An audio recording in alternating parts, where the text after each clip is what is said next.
உடனே அமர்ந்திருக்கும் ஈஸ்வரி ராஜராஜேஸ்வரி எங்கள் கேள்விக்கு பதில் என்ன ஈஸ்வரி ராஜராஜேஸ்வரி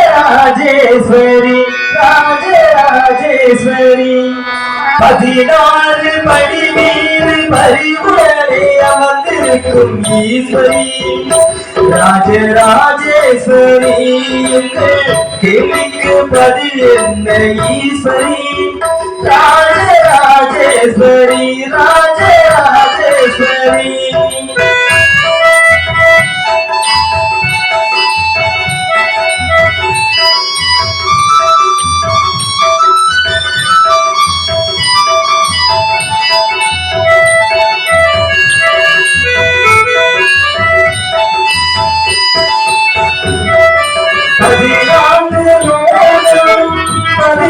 பதமே சுதியோடு துணை பாட துணை புரியாடியமே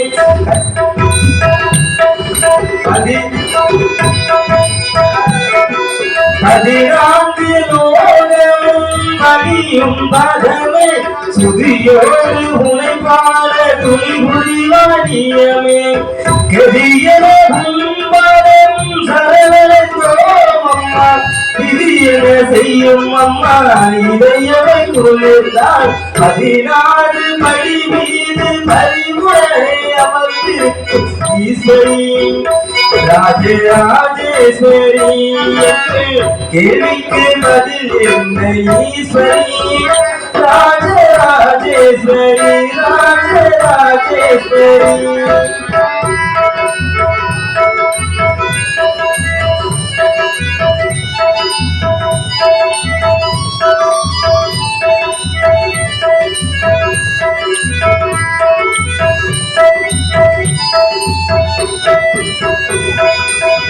இருபத்தி 5 நாமங்கள் கொண்டவனே 25 நாமங்கள் கொண்டவனே இருவினை தீர்ப்பானே இன்பம் தருபவனே 25 நாமங்கள் கொண்டவனே இருவினை தீர்ப்பவனே இன்பம் தருபவன் குருராஜன் கோபாலன் உள்ளத்தில் இருப்பவர் குருராஜன் கோபாலன் உள்ளத்தில் இருப்பவர் அருள்வாக்கு தந்தியம்மை ஆதரிப்பவரே 16 படி மீது பரிவுடனே அமர்ந்திருக்கும் ஈஸ்வரி ராஜராஜேஸ்வரி எங்கள் கேள்விக்கு பதில் என்ன ஈஸ்வரி ராஜராஜேஸ்வரி ராஜராஜேஸ்வரி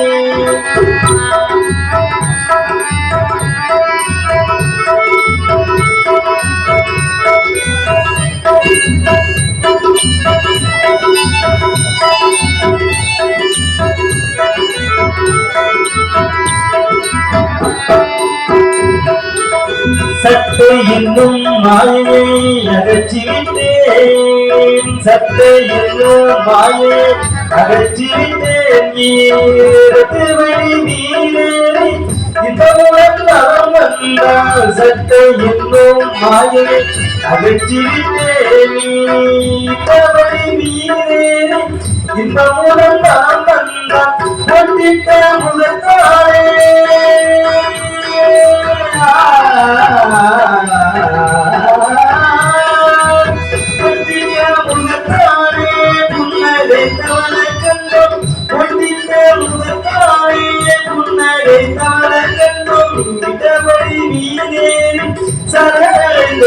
அம்மா 16 படி மீது பரிவுடனே அமர்ந்திருக்கும் ஈஸ்வரி ராஜராஜேஸ்வரி எங்கள் கேள்விக்கு பதில் என்ன ஈஸ்வரி ராஜராஜேஸ்வரி ராஜராஜேஸ்வரி ராஜராஜேஸ்வரி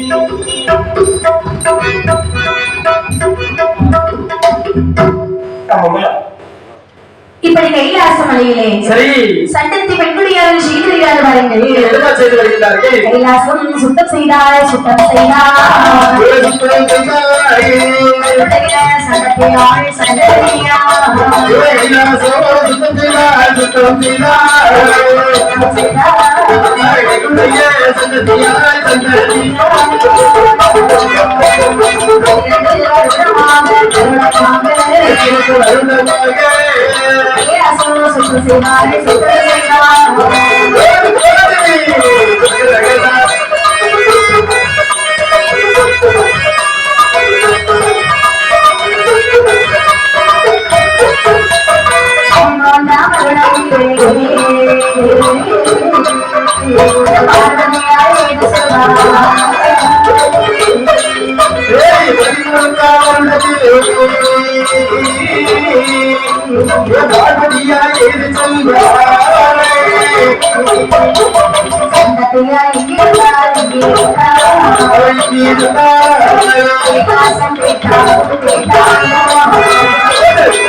சுவாமியை தெரிவு செய்ததுக்கு என்ன காரணம்?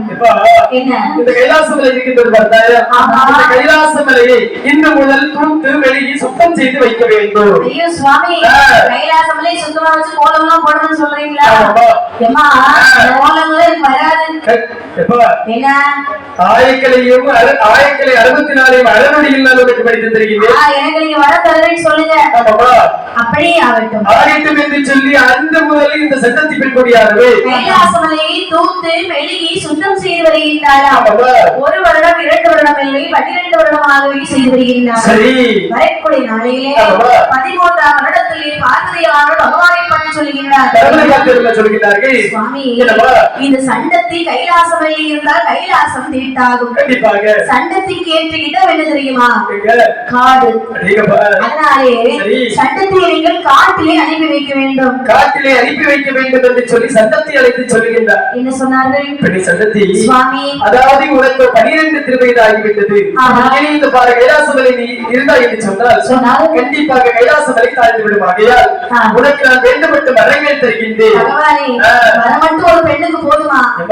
துணை வேண்டாமா? கண்டிப்பாக நீச்சல் இந்த உலகத்தில் இறப்பு ஒன்று இருக்கும் என்று சொன்னால் கண்டிப்பாக பிறப்பு கண்டிப்பாக ஒன்று இருக்கும். எனக்கு தொடங்கி சொல்லுங்க. நீ அரும்பெரும் காலகத்தில் தனிமையாக வாழ வேண்டாம். உனக்கென்று ஒரு ஆள் நான் விடுகிறேன். நீ சென்று வா. சொல்லி வரத்தை கொடுத்து பிற்பாடு போன சொல்றீங்க. ஆகட்டும் என்று சொல்லி சண்டத்தை காட்டிலே அனுப்பி வைக்கின்றார்கள். சண்டத்துக்கு வேண்டுபட்ட வரங்கள் அனைத்தையும் கொடுத்து காலகத்தில் அனுப்பிய பிற்பாடு சண்டத்தை காட்டுக்கு போனவர்கள் நினைக்கின்றார் சிவபெருமான். சண்டத்துக்கு ஒரு துணை வேண்டும் அல்லவா? அப்படி தேவர்கள் எல்லாம் சிவபெருமானுக்கு பூமாலை கொண்டு வருகின்றார்கள். அந்த பூமாலை ஒரு மறையவன் முகத்து விட்டார். பூமாலை எப்படி இருக்கும் தெரியாது. அதாவது பகவானுக்கு வெள்ளரிக்கு மாலை சொன்னால் அந்த உலகத்தில் பகவானுக்கு மட்டும்தான் அந்த வெள்ளரிக்கு மாலை பிடிக்கும். சரிதான். அதிலும் கரைக்கல் சிவபெருமானுக்கு அந்த காலத்தில் அந்த மரம் அவ்வளவு அழகாக இருந்திருக்கிறது. அந்த அதாவது இந்த மறைவன் மறைந்தே நினைக்கின்றார். தினந்தோறும் பகவானுக்கு இந்த பூவில் மாலை கட்டி கொண்டு போகின்றார்கள் அல்லவா? இந்த பூவினுடைய வாசனையை நாம உணர வேண்டும் என்று சொல்லி வாசனை எப்படி இருக்கணும் நமக்கு தெரியாது. கண்டிப்பாக தெரியாது அல்லவா? தெரியாத விஷயத்தை தெரிந்து கொள்வது தவறு கிடையாது. அப்படி என்று சொல்லி பகவானுக்கு மாலை கட்டி செல்லக்கூடிய நேரத்தில் அந்த பூவை ஒருவடி சென்று உணர்ந்து விட்டாரா? மற்றுமுள்ள மறைவுக்கு சொல்லுகின்றார்கள், நீ சண்டாளா, பகவானுக்கு மாலையானது கெட்டி செல்லக்கூடியதை நீ உணர்ந்து விட்டாயே, நீ சண்டலாக போன்ற தளபதி என்று சொல்லி எருக்கிழம்பு வாசனையே இருக்காது, எருக்கிழம்பு வாசனையே இருக்காது. அதையே இவங்க முகர்ந்தான். கண்டிப்பா கிடையாது. அதுதான் நீங்க சொல்றது தவறு. என்ன அந்த இந்த உலகத்திலே எருக்கிழம்போது நல்ல வாசனையாக இருந்திருக்கின்றது. ஆகையால் அந்த கரைக்கின்ற சிவபெருமானுக்கு இஷ்டப்பட்டு மாலையிட்டு பூ என்று சொல்கிறார்கள். சரி, அந்த மறையவன் முகர்ந்த காரணத்தினால் அந்த பூவுக்கு வாசனமே இல்லாமல் போய்விட்டது. அப்படி என்று அவனுக்கு ஒரு சாபத்தை கொடுக்கின்றார்கள். சண்டாளா நீ சண்டனாக காட்டிலே போய் வாழக் கடவுள் என்று சாபம் கொடுத்தார்கள். கண்டிப்பாக அந்த சொல்லிருக்கிழங்க சண்டனானவன் காட்டில் விரைகின்றான். சண்டத்தை வாழ்வது சண்டனைக்கு தெரியாது, சண்டத்துக்கு தெரியாது, தெரியாமல் வாழ்ந்து வருகின்றார்கள். அரும்பெரும் காலகத்தில் வாழ்ந்து வரக்கூடிய நாளையில் ஒரு நாளிலே இருவரும் காட்டிலே சந்தித்தார்கள். அங்கு ஒரு ஆலயம் இருக்கின்றது. அந்த ஆலயத்தில் திருந்தவர் வழிபட்டு வரக்கூடிய நேரத்தில் ஒரு நாள் 2 பேரும் சந்திக்கிறார்களாம். சந்திக்கக்கூடிய நேரத்தில் மனதிலே நினைக்கின்றார் இந்த சட்டநாதவன், இப்படி ஒரு அழகு குறைந்த பெண்ணை நம்ம இந்த காலகத்தில் இதுவரையும் கண்டது கிடையாது. அழகு குறைந்த பெண்ணா? அழகு குறைந்த பெண் அப்படின்னா அப்படின்னு சொல்லி அழகு கூடின பெண் சொல்லுவாங்க. அழகு கூடின பெண்ணா? சரிதான். இந்த சட்டத்தை பெற்றார்கள் மனதிலே நினைக்கின்றார். இவர் ஆடவர் இந்த அரும்பெரும் காலகத்தில் நம்ம இவரை இதுவரையும் கண்டது கிடையாது. அதுவும் நல்ல யோசனைதான். சண்டத்தை பார்த்து கேட்கிறார். என்ன கேட்கிறார்கள்? இந்த காட்டுல இவ்வளவு நாள் நீங்க வாழ்ந்து வந்திருக்கீங்களா? நானும் இங்கதான் இருக்கிறேன். ஆமா, உன்னுடைய நாடு எங்கு? உன்னுடைய ஊர் எங்கு? என்னுடைய நாடா? என்னுடைய நாடு கைலாசம். நாடு ஒரு முறை அப்படின்னு சொன்னாலும் எனக்கும் கைலாசம் தான். உங்களுக்கு கைலாசம் தானா? ஆமா, என்னை கைலாசம் காட்டிலே அனுப்பிவிட்டார்கள். இதற்காக எனக்கும் தெரியாமல் தான் நான் வாழ்ந்து வருகிறேன். அதாவது இந்த உலகத்தில் உனக்கு துணை எனக்கு, அதாவது உனக்கு நான் துணை எனக்கு நீ துணையாக இருப்பாயா? கண்டிப்பா இருப்பேன். உங்களுக்கு யாரும் கிடையாது, எனக்கும் யாரும் கிடையாது. அப்படி இந்த இருவரும் காட்டிலே திருமணத்தை முடித்தார்கள். மாலையிட்டு மணமோடிட்டு